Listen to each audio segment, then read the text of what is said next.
So in the last video, we talked about open diffs and their pros and cons, and we talked about welding spider gears. And a lot of you guys expressed an interest in a step-by-step or a how-to on how to weld spider gears.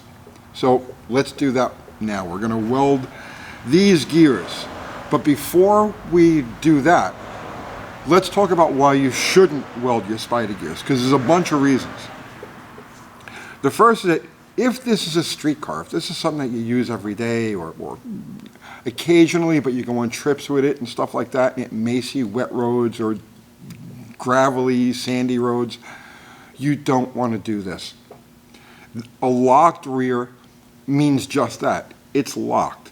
And so the whole purpose of the differential to begin with is to allow the wheels to turn independently as you go around turns. So when you lock this thing out, you lose that stability on wet surfaces, on loose surfaces, at higher speeds. Think before you do this. If it's something you drive or intend to drive on a regular basis, don't. Spring for a sugar, a posi-track, a locker, a more official rear. But if this is a toy, something that you only take out every once in a while and it's just to go to the track or whatever happens to be, then yeah, this works fine. The second reason you don't want to do this is because it does fatigue the hell out of your axles. The fact that both wheels are locked, regardless of any deviations from the exact straight line, means that the axles are always being twisted back and forth. You don't get that with an open rear. So you've got torsional loads going both directions on the axles, and it doesn't take long for them to actually fatigue to the point that they'll break. Now, another reason you don't want to do this on any kind of car that you drive is because it is going to crush your gas mileage. If you've ever tried to push a car with a spool or a locked rear and the front wheels are turned even the slightest amount, even something like this car weighs 2,100 pounds ready to go, but it's got a locked rear. So to push this thing in anything but exactly a straight line, it takes like 2 people, and you really got to work at it. So that translates to incredibly increased rolling resistance on anything but an exact straight road. So it will crush your fuel mileage. And then the third reason, or the fourth reason, you may not want to do this is because, and this is like one of those things, right? If you look at any sanctioning body's rule book, when they talk about differentials and axles and everything, right there, and it's been there since like the 1960s, right there, it says welded spider gears prohibited. So if you run any NHRE sanctioned track, IHRE sanctioned track, anything that goes by NHRE rules or the NHRE rule book or standard specifications, well, welded spider gears are prohibited. Now that said, in all my years, I have never seen a tech inspection that included dropping the rear end out of the car, you know, like on a Chrysler, like the center section, or popping the rear cover off for the tech inspector to see if the gears are welded or not. So it's one of those things. It's like there are literally thousands of cars that hit drag strips every week that have welded spider gears, and nobody has ever said boo. Nobody will ever say boo. But just keep that in mind. It is prohibited by the sanctioning bodies. So those are the reasons why you should not do this. So I haven't lost you at this point. You're still saying, you know what? Yeah, I got to burn both tires, no matter what. Let's continue. So the main thing one of the neat things about the differential, the open differential, is that it's one of the few parts that is literally completely unchanged from the dawn of the automobile. If you take the differential out of a 1901 Peugeot and you take one out of a 2022 Toyota Camry and you put them side by side, they're identical. This part of it never changed because it's a simple device that you really can't improve upon. It's a differential. It works. So this is really universal. There are 2 variations that you're going to come across, and each of them requires a slightly different approach. So on a dropout center section rear, and like the example would be like an 8 3/4 Chrysler or a Ford 9-inch, those rears have bolt-in axles, so there's no C-clip. the axle is bolted into the housing, the bearing is bolted to the housing at the axle flange. Other types of rears have C-clips, so there's no bolts on the housing. Instead, there's a C-clip that it goes into the end of the axle, and in order to install them, take them out or put them back in, you have to remove this cross shaft. So now on a drop-out center section type of rear, like a 9-inch Ford or an 8 3/4, and just name them, there's a bunch of them, but on a drop-out center section rear, one that has bolted-in axles, there's no special consideration for this shaft here. It just stays in place. On a C-clip rear, if you're going to weld the spider gears, you have to make sure that that pin, the center pin, stays where you can move it in and out, because you won't be able to take your axles in or out unless you can remove that pin.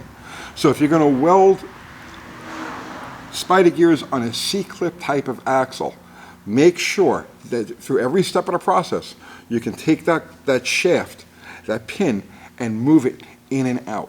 Because if you ever get to the point that let's say the whole thing shifts a little bit and you can't get that pin in and out, you're not going to be able to ever put your axles in or out. So keep that in mind. Now this is an 8 3/4. It has bolt-in axle shafts, so we don't have to give that any consideration. We can just go ahead and melt metal. Now, a lot of guys will do this while it's in the car. Like Jeep guys are like that. They'll pop the back cover off, and just with the ring gear in place and everything, and they'll just take a stick welder and just start melting steel into the spider gears. Yeah, it's a brutal way to do it. I don't like doing it that way because it exposes the ring gear to heat that it doesn't need to ever see, and there's always a potential of slag and whatnot getting into the teeth.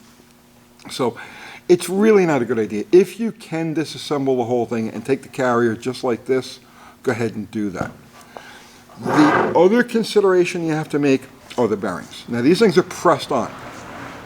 So if as you're welding, you get some slag, or especially if you're using a flux core like we're going to use here, you'll get slag and whatnot that just jumps out of the weld all over the place. If any of it sticks to these rollers, it will destroy the bearing, because the slightest imperfection on any of the rollers will cause it to skid as it goes around. Instead of rolling, it'll skid, and it burns up in no time at all. So if you've got your carrier like this, before you start welding, take the outer races that go to it and put them on the bearings to cover them up. And what I'm going to do here is I just have some stainless safety wire. I mean, you could use anything you want. Obviously don't use string, okay? But I'm just going to put a loop of safety wire around here just to make sure that they stay in place. I guess I should pick a better position. Right, I don't normally do this for the camera, so it's like, okay. Because this thing's going to get handled and moved around, and it's going to be too hot.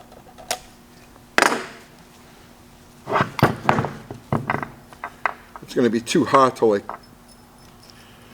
grab the races and stick them back on. So just like that, and that'll keep those rollers protected as you're going through your thing. The heat won't affect them. There isn't going to be enough heat transfer to the outside of this to affect any of those pieces. So let's take this thing outside and let's weld them.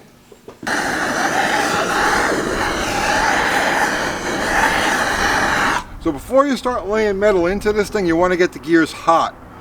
How hot? Hot enough that all of the oil is burned off of them. You don't want to shock cold, hardened metal with weld. So pre-game a little bit with like a MAP gas torch.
I know, depending on what device you're going to use to weld, the next step is open. Now on this channel, we weld everything with the cheapest Harbor Freight Flux Core welder there is. Why? Because everybody can afford one, everybody can learn how to use one, and they're incredibly versatile. So that's what we're going to use on this. Most people prefer to use stick welders. I have a stick welder, but we're going to use this instead. All right, so we're going to turn it on max, because you've only got 2 settings on this thing. Max, and the wire speed right around 2.5. Someplace in that range. And kick it on. So we're going to start off between these 2 teeth right here, and just lay some beads and build it up.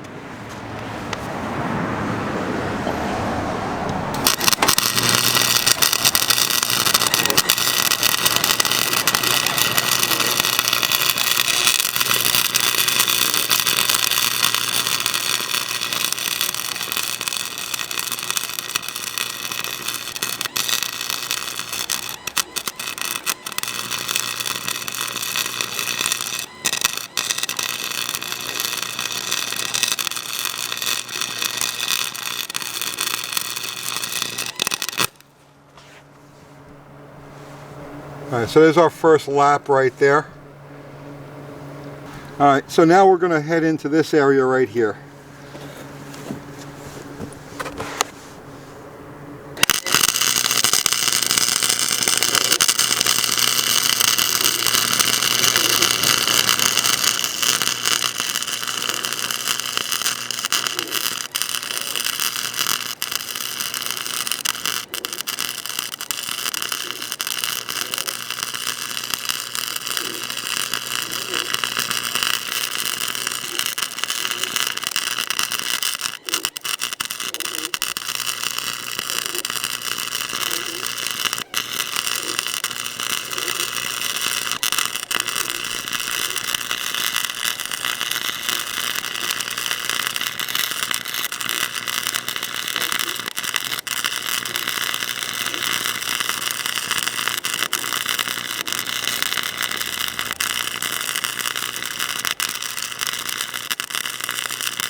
That's good. Now I'm going to run this up here. I'm going to fill this area.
That's about as picturesque a welded spider as you're going to get. All right. I'll flip over to this side here.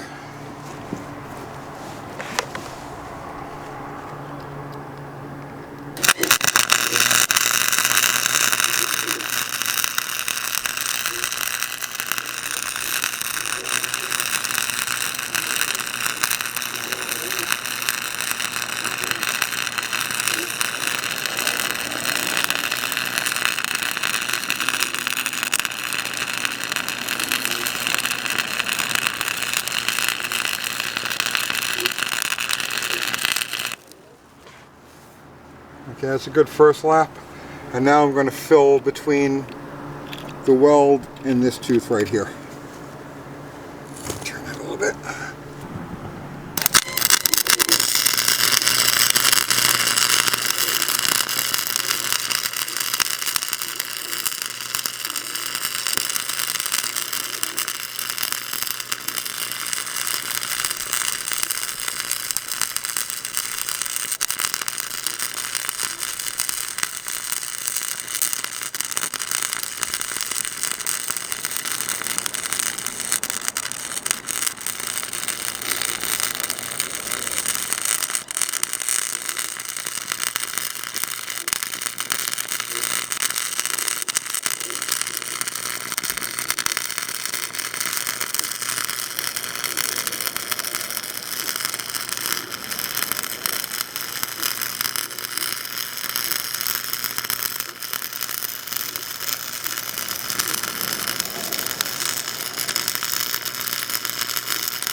That's 3 down and 1 to go. Now here's the downside of Flux Core. There's all of these BBs here. So now before we finish this up, we're going to have to go through and knock those off and grind them down, or whatever we have to do to clean that up, because you don't want that stuff bouncing around inside your differential. That's the one downside to Flux Core, is that. And one of the big reasons why you need to protect your bearings.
So that looks pretty good. So we got nice fill between all of the teeth here. Now, I've seen people weld the gears to the case. A, I don't think that's necessary, and B, anytime that I've seen that, it's always cracked between the gear and the case. So I would think that the gears and the case, maybe as they're operating, expand at different rates. So I wouldn't bother with anything to the actual case. Just keep it on the gears themselves. But that's really what it should look like right there. So now I'm just gonna, it'll take me a little time, I'm gonna clean this out, scrape off all the slag, knock off the loose ones, and then get in there with like a wire brush and clean them out really good. But that right there is a set of welded spiders, a Lincoln locker.